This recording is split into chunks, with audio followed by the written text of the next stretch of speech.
Hi, I'm Dr. Catherine. I'm founder of Alula and really want to be giving parents as much insight into helping their children. And in this case, I think specifically we're looking at your daughters, really just thinking about what goes into helping shape and develop, the most grounded, centered young women in today's world. It's definitely a challenge.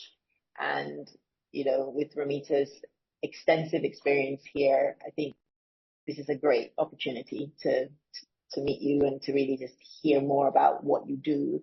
So I think there's some useful takeaways that parents can have. Welcome to Ramita. I'm going to let you tell us about you because no one does it better than you doing it yourself. Great for us to be able to have these conversations from one professional to another, but also with the same mission in mind of how do we support families increasingly in a more complicated world of raising young people, which I think a lot of us are finding ourselves a little bit lost in. And so when we talk and we have these conversations, it really helps open doors for others. So I'm always grateful when I get the opportunity to do that. And yeah, a little bit about myself. I am a trained teacher in maths and science as my first specialization, and I worked as a form teacher in many, many schools across Canada, the UK, in London specifically, and a little bit in New York. I've had the opportunity to work in Singapore as well. Elevate was something I created when I had a sort of a break in my career as running a department of special educational needs and understanding children who have barriers to their learning and how their mind works, and really working with them on the basis around neuroplasticity and what we can do to change our neurological pathways to help us learn in a different framework. So my interest in special educational needs was always there. It worked with me personally as a mum, but also with my background in science and understanding the biology of the brain and the physiology of the brain was something that I was super interested in. And then, fast forward, or sort of 20 years into my educational teaching career, there was a natural break. I wondered what next, and do I go back into schools, or do I think about ways that I could maybe take my learnings from being a teacher and being in the classroom and being a mum and creating something specifically for young girls, because the more I was witnessing the lack of self-esteem and issues around well-being in girls deteriorating in adolescence really started to, and I had one myself at the time. So 5 years ago, my daughter was 13, and I could see similar patterns within her friendship circles and within the schools that I was working in. So I really wanted to hone in on what we might be able to do, and maybe some of my Canadian roots come back to help me plan this if I look back. And one of the things I think that is really wonderful, I mean, there are many things that are wonderful about Canada, and I know I'm biased, but one of the great things that I loved growing up there was they had this preventative health and doing things ahead of when you get to crisis when it comes to your physical well-being. So I was very lucky to be raised in schools and in communities and have a medical system that really promoted preventative medical attention. Yeah. And it was this frame of reference that really got me thinking about, well, mental wellness seems to be a massive issue for young people. It's still something that can be worked with.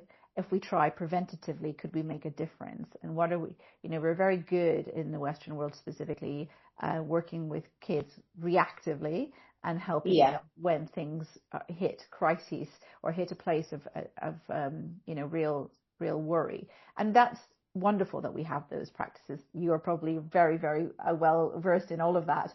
So I don't need to tell you how parents can absolutely reach out to therapists and get external help. But I mean, and there's a massive strain in the UK on getting that help now because there's just so many kids that need the support. Yeah. And I wondered, and some of these girls are waiting at this point when I was doing my research up to 2 years before they could be seen or the referrals were even looked at. Yeah. And I just, in that time, a young girl's life is passing by and we're not really giving her the tools that she needs to sort of bring her into the world with her best self, And that was what really was the genesis of Elevate, is what can I do to put in place preventative educational tools to support young girls in a way that would give them a foundation, a starting point of ways to think about how you can work with your brain to make sure that you keep your confidence levels up as you Yeah. enter that tricky landscape of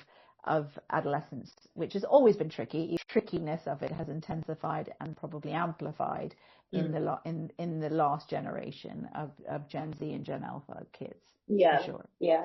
No, I love that. And I sort of love the journey, in that sort of experience of different environments, and then realizing that, the struggle is probably universal in that it's not, a particular group or subset or cultural sort of situation. Actually, we're talking about something that is very much a rite of passage.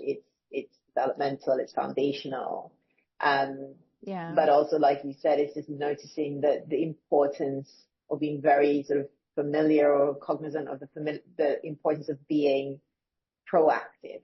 And I think often I think as parents, that especially when it comes to thinking about how do we support this? How do we work with the brain? How do we look at development and then look at the environment and put those things together and create something that ultimately is of benefit? So I just love hearing how your journey through this, has actually sort of got to this point of, Elevate being born.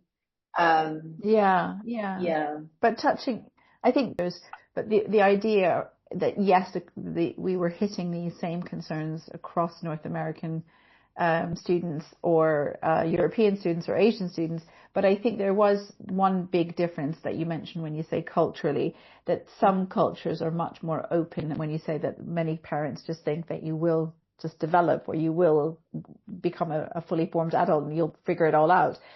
I don't know if that is still a way of thinking because of the fact that we weren't shining a light on the idea around mental fitness for kids. We talk about being resilient, but we don't talk about mental fitness.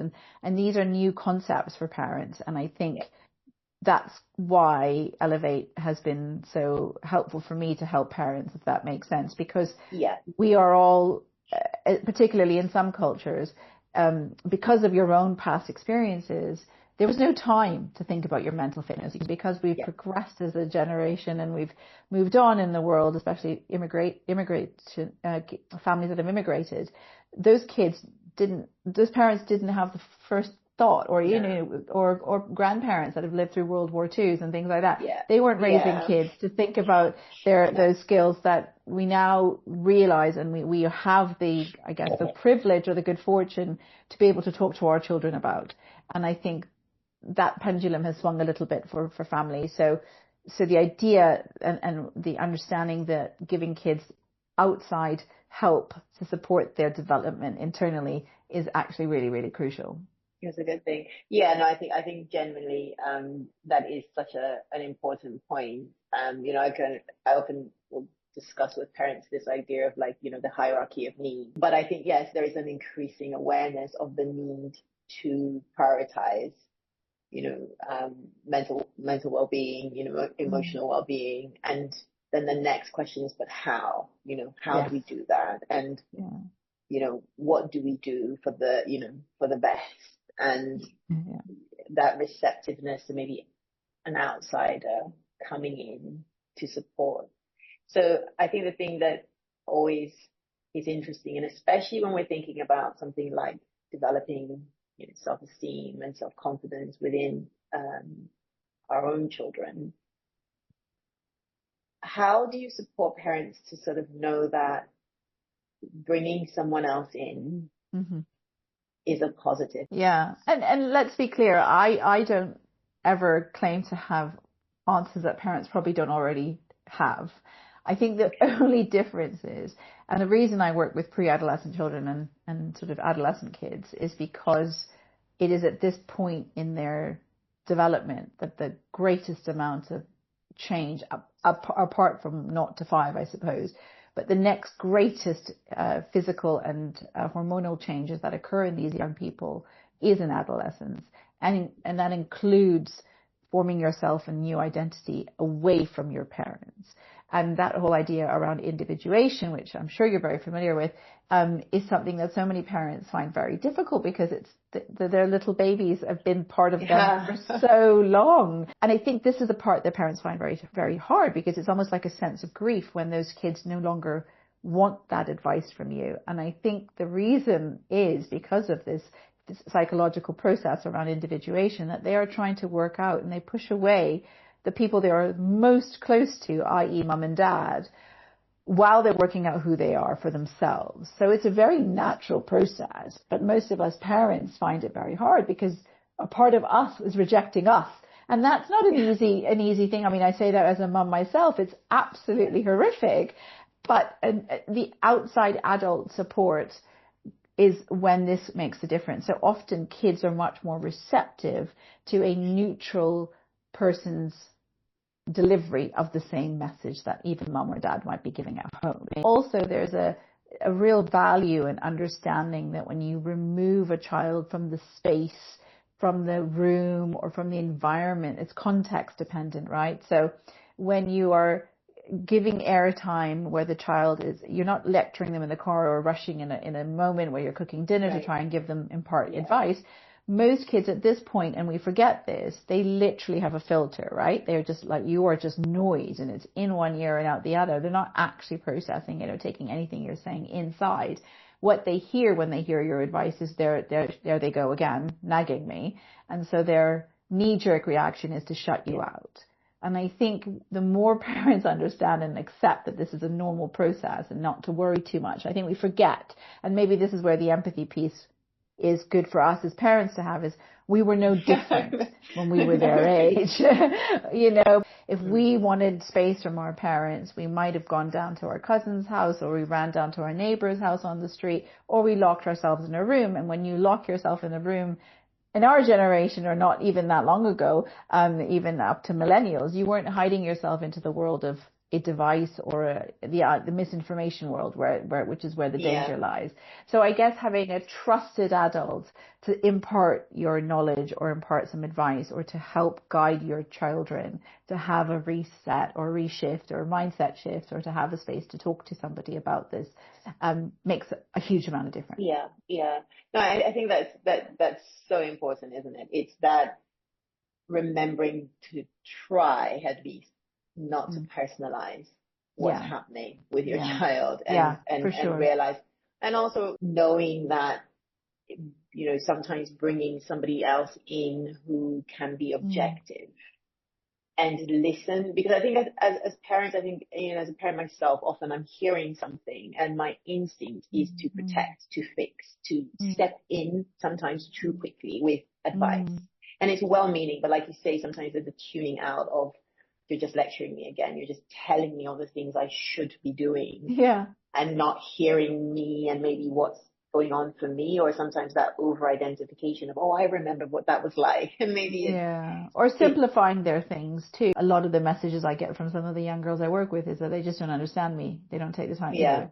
And it's true, we don't really always understand. Or if we listen to their problem, we might think it's flippant, or it's not really a big problem, or I can't believe you're getting this anxious about something so simple.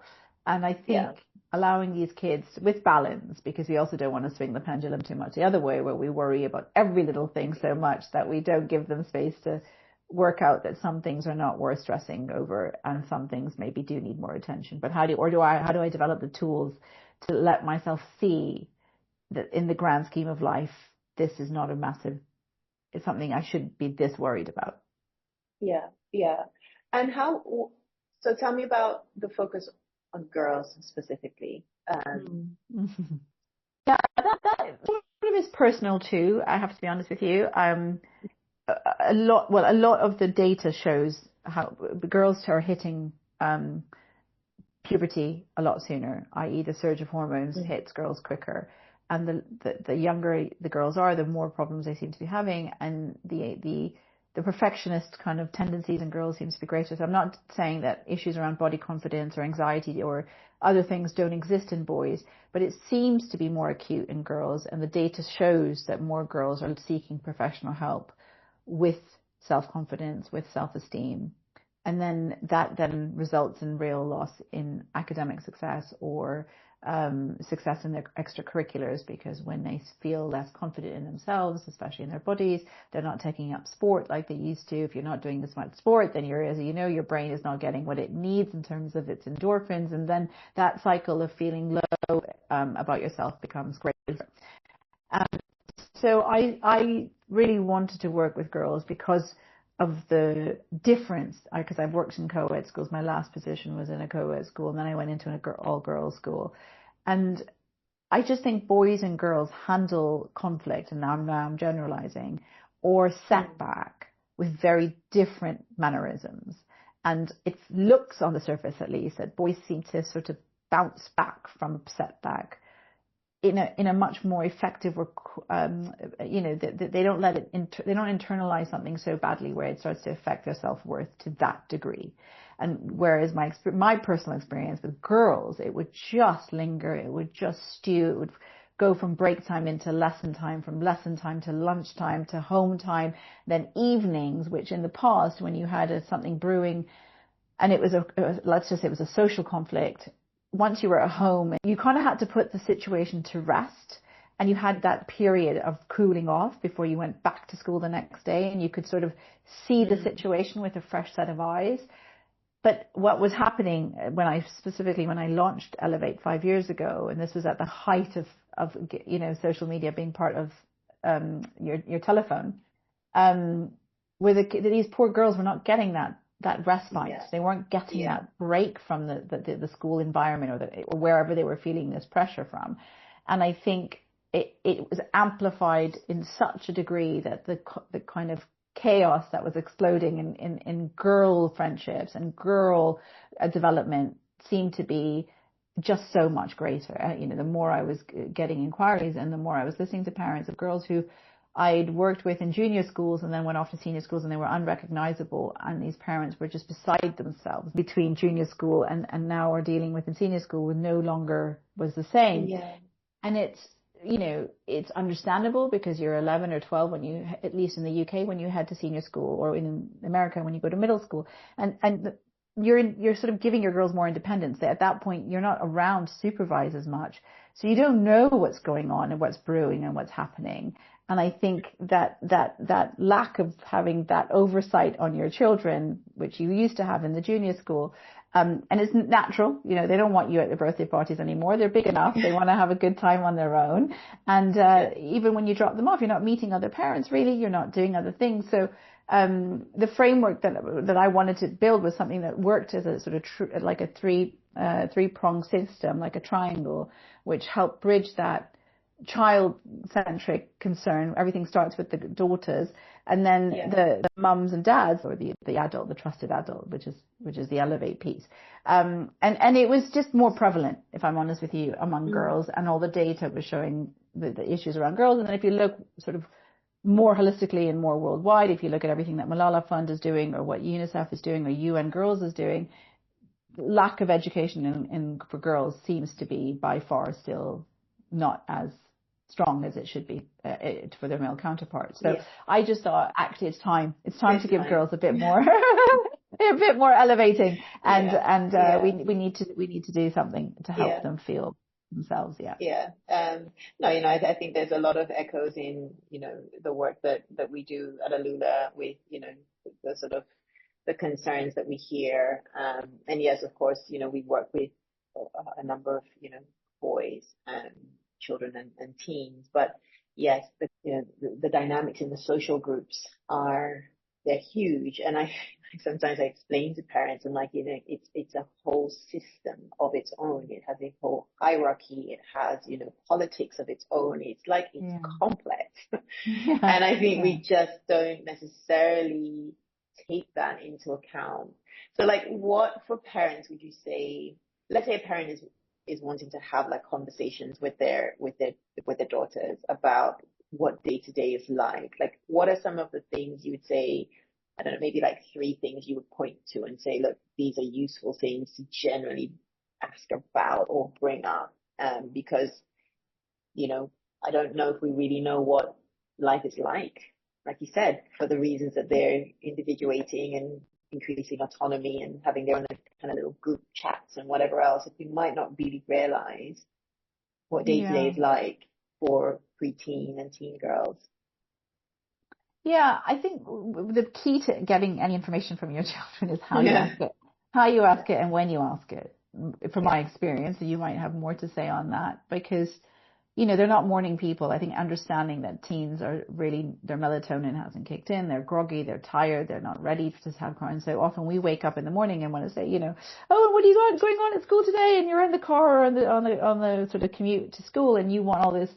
You're probably feeling really excited to greet your children, and they have zero interest in you at that point, so, and when they come alive is at night, and that's when you want to go to bed and you're exhausted. So I think there's this disconnect, and I think, unfortunately, not every night do you want to be up late with your teens and having that chat, but when they're ready to talk, it's really important to listen. I think that's probably one thing in terms of communication is really bearing in mind that their kind of natural circadian rhythm is different to ours. And when they do want to talk, but it's on their premise. And that is really tough because we're busy working parents, often with other siblings to look after and a house. And, if you're in the generation I'm in, you've also sandwiched between elderly parents. And so you're really, I have a lot of compassion for parents. You're kind of stripped. So you think, I've got this, thing. And the other thing is, I think if you say to your kid, look, I know we should talk. I want to find out, let's ring fence this time. And I think that's fine too. But I think putting them under pressure to feel like they have to talk is not great. So I think that's really important. I think that this idea around being a cheerleader, and a coach on the sidelines rather than sharing your solution or your opinion about something unless they ask for it. Because I think the minute you decide to share an opinion which hasn't been asked for and it isn't what they want to hear, then the next time they come to you will be less the frequencies between those, because they start to put a wall up between you and your mom and your dad, because you feel that they're just constantly giving you advice that you're not necessarily wanting. So just be mindful of that. If you are going to ask any questions, just make sure before you respond, or when they do come to you, by checking in and saying, okay, thank them for sharing, and then ask them, are you looking for some solutions or some opinions from me on this, or you just want to you just need a sounding board? And, I think that makes, for parents, that can be really useful, because I think because when they're little, all you needed to do is, give them their favorite character, Band-Aid over put it on their plaster on the ouchie, and it was all fixed. But these, unfortunately, with adolescents, the ouchies are so deep and, like you said, complex. There's so many layers in a young girl's development, and you don't know when you might touch a nerve where she might shut you out, and often it's just the way you breathe that annoys them. It's really telling. They find you so irritating, and take comfort in the fact that we're all in it. It doesn't matter how old. Being fair and kind to yourself and understanding that you're not being, as you say, attacked. And then if you are going to ask, I think open-ended questions. And for me, nothing is greater than emotional literacy. And building the EQ piece. So if they are sharing something with you, try to put yourself in their shoes and show them and help them name the feeling that might be causing. And then, if possible, if it's a scenario or a conflict, doing the empathy piece by asking them to put themselves in the other person's shoes and showing them a different perspective when they're ready. I think the first conversation should always be about allowing your child to unload and unpack and just let it all go. But then when you're doing the reflective side of the conversation, take the same scenario from the other girl's perspective or the other child's perspective or whoever it might be, or the teacher's perspective. If the teacher's annoyed you, why do you think this could have happened? And then go from there, so that they feel like they're not being judged, or they don't, even if it is just say it is your kid's fault that something has gone wrong, or you think it's your kid's fault. If you start to judge them on that or make them feel like that, I think that then they're not going to. I think what you want to try and do, you're like leading a dance with your kids. You're in a kind of but no longer do they want you to be the lead of the dance, right? But you have to you are steering the dance, and you have to let them believe that they are leading the dance, even though you are kind of guiding them. So I think that's a really nice way to think about it, is that you're constantly trying to work out the balance and staying in sync with your children. But if you could remind yourself that they want to be the leaders of the dance at this point, but you can be there to sort of guide them. Yeah. And then I love that. And, I'll often say to teens that I work with, look, you're rowing the boat. I'm kind of on the shore shouting directions out to you every time I see something coming up, but you tell me which way you want to kind of row that boat. Perfect. Yeah, that's a great analogy. Yeah. But, the thing you were saying there that I thought, and it leads into maybe I'd love for you to just break down, I know you have your sort of the 5 pillars that you structure things around, because I think it can be one of those things. It's such a huge topic, like self-esteem and, like that development of sense of self, how you approach it. Yeah. Okay. So Elevate is different to any kind of traditional approaches towards self development, maybe like therapy, exactly, which has got its own place.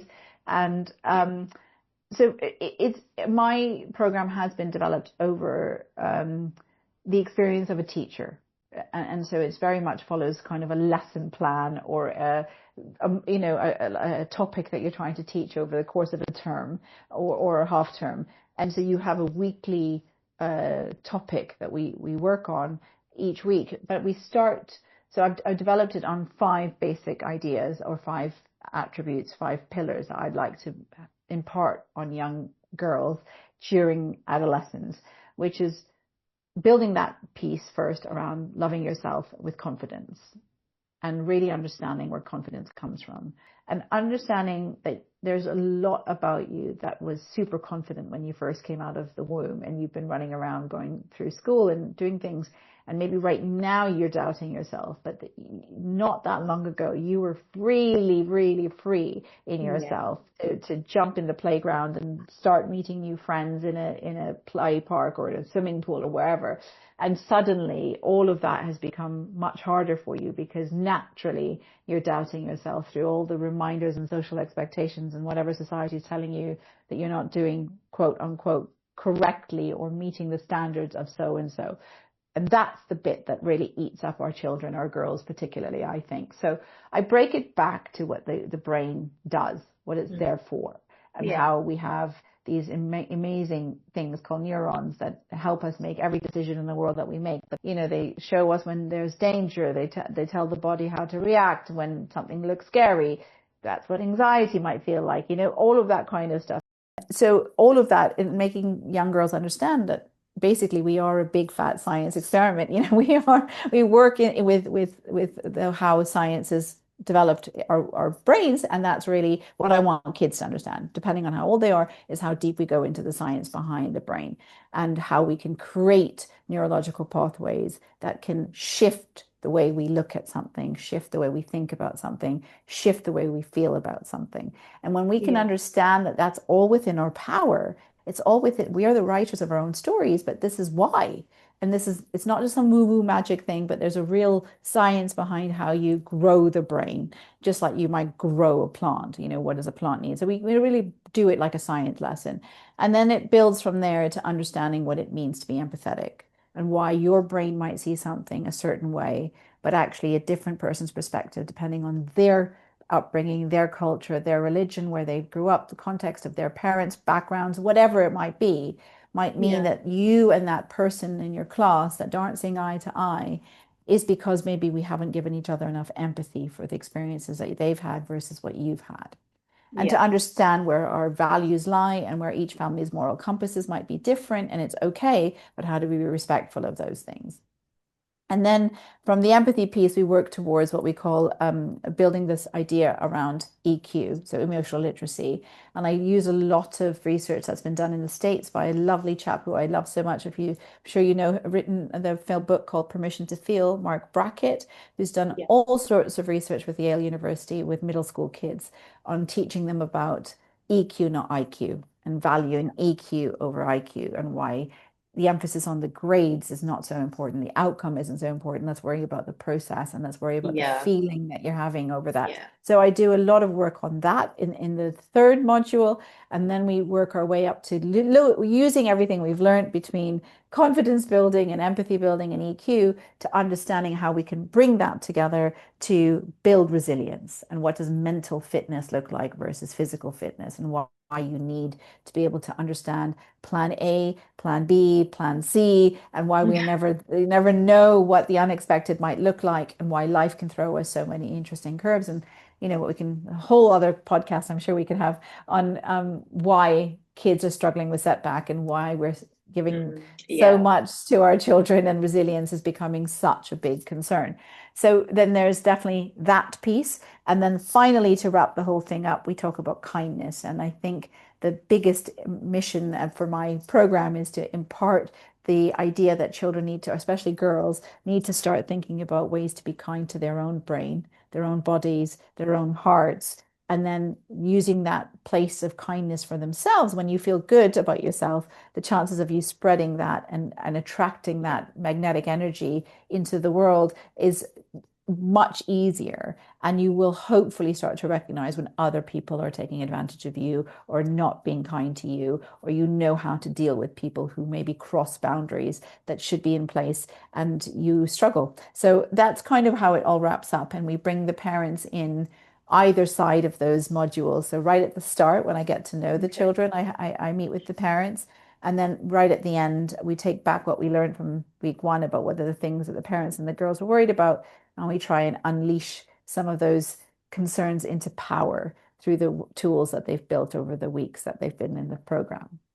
Amazing. I mean, I love that. I love how it's structured, from that, I guess we would call it like a psychoeducation about, what's happening with your brain, how does it Mm. work? Because I think that also elicits hope, right? There's a sense that Mm. things can change, even if they've Mm. been one way or another. My brain isn't like fixed and set, and especially at that age when there's so much, stuff happening. But then I Mm. think it just takes a concept that's so lofty and big, and it gives it a structure, like a way of working through. And I think that stuff is really helpful.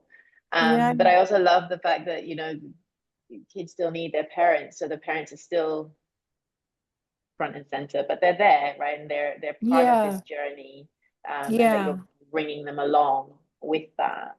Yeah. Um, Yeah. It's a lot easier then once you've built a nice rapport and a trust with the children to kind of help reiterate what the messages the parents have for the children or the hope they have for their children, and to explain to the kids that they aren't here to be your enemies. They are here to be, although it seems like they are, but actually they want, the reason you're doing yeah, Elevate is because they're concerned about you. It's coming from a place of love. Maybe the yeah, delivery of it isn't working for you right now as a family, and often just having that space and coming into the classroom here, allowing the parents to express what they're feeling, or helping the daughters share what they're feeling with their parents in a safe space, can change so much in their communication style, which helps, which is really nice. yeah. No, that's great. And then one like final thing, because you broached it, and it's, I think that's a whole topic on its own. But how much would you say social media is really, because this is, such a big topic at the moment. Everyone's talking about impact of social media on mental health, emotional well-being, and especially of, pre-teen and teen girls. Like Yeah. in your experience, is I guess anecdotally, is this something you have seen? Would you say that it's created much of a difference, and what does it actually look like? Yeah, I mean, so It's a big one, sorry. yeah, no, it is. And I always try and give a balanced answer, which sometimes is helpful and sometimes is not, because on definitely at the beginning stages of social media's kind of power on kids, there was all the, especially when Elevate was first launched, there was all this amazing stuff around climate change, and there was all this stuff on social media around Black Lives Matter and diversity and body Yeah. positivity, and all of these things were sort of shifting the narrative for girls. And it was amazing that you could follow other people that looked like you, or maybe you didn't have representation. Being an Indian girl growing up in Canada, we didn't have people on TV that were, that time. So I was like, wow, this is amazing for my daughter to see these incredible models that are out there doing things, and you're not just one track. way of thinking around beauty standards or other things. So there was like, you could go to a place, and I work as a SEN teacher, as I explained to you. A lot of my students that might have had ADHD or might have had other neurodiverse conditions could find a little community and feel that they belong somewhere because other kids with neurodiverse conditions were creating these platforms. I think where the danger starts to occur for all of the good parts of social media is none of this is regulated, none of this is really monitored. And Yeah. even with all the parental controls that you might have on something, there are ways around it. And what's really, really sad is that these tech companies have just really gone for the impressionable, vulnerable minds of our young girls and boys and allowed them to be fed information um, that doesn't align, that isn't right, that isn't fair. I mean, we can take the most recent example of the Sephora girl trend around getting ready with me and Yeah. what that's happening with the skincare stuff and how many doctors are screaming these girls don't need those 100-pound I creams. You know. know, they don't need to Yeah. be in Sephora right now. And Yeah.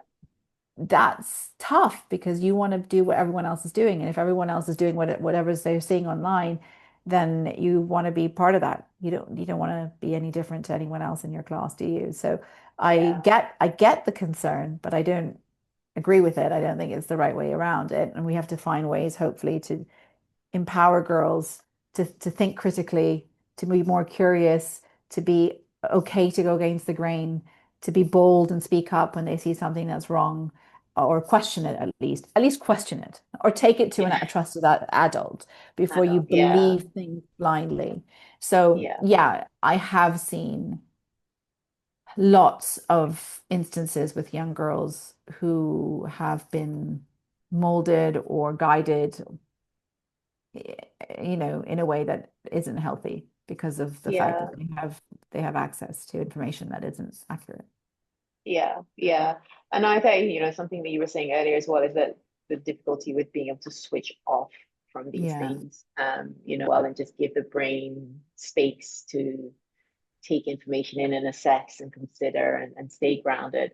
But I think yeah, that's, again, why programs like yours are so essential. It's like, how do you ground someone in who they are?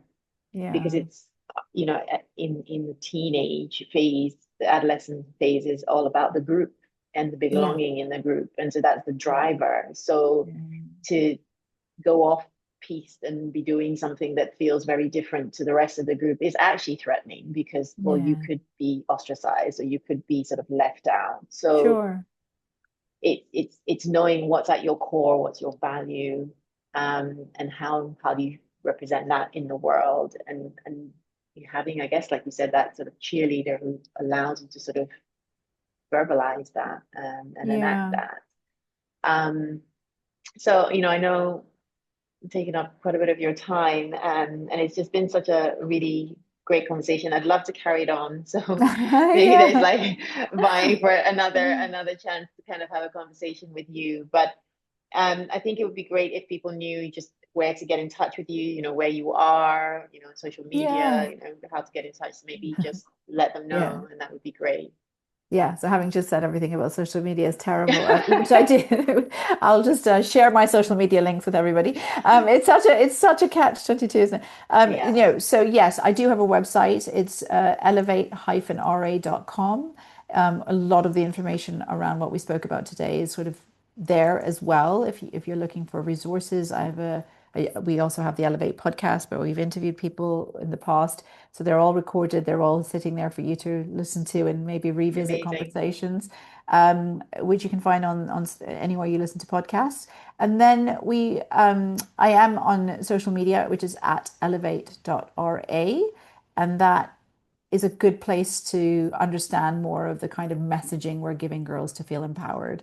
I do share a lot of tips on there from my experiences or share ideas that I've got from teaching young girls, and why mentoring is such a nice thing for girls at this age to have, such a Yeah, safe place where you could have like that. I think Mark Brackett calls it like the safe uncle, or, having some grown up in your life that makes you feel. So, it doesn't necessarily have to be a mentor, but your grandma or your auntie or somebody, an adult that you could turn to when you're feeling down. And often, if parents are struggling with that relative, there are ways that professionals, teachers, psychologists like yourself, psychotherapists, can give you some more guidance. So there's a lot of free resources out there as well that I can that I can I tag people, or I share books with, and I share my sort of resource bank with others. So follow along and you'll find ideas, and I definitely always like to help where I can. Yeah, no, honestly, amazing. And I think it's just such it's important work. I think there's a role for a different lens to come into things as well. Like you say, that's why I love just having these kind of more open conversations with other Yeah, people working with, teens and parents and children. So thank you so much. It was actually absolutely. such an interesting conversation, and look forward to probably having you on at some other point. We can delve deeper into some other aspects of this. So Sure. thank you so much. It's been such a pleasure. Thank you so much. It's always great to collaborate with other people and to have these conversations. So I really appreciate you having me on. It's been No, great. amazing. Thanks, Ramita.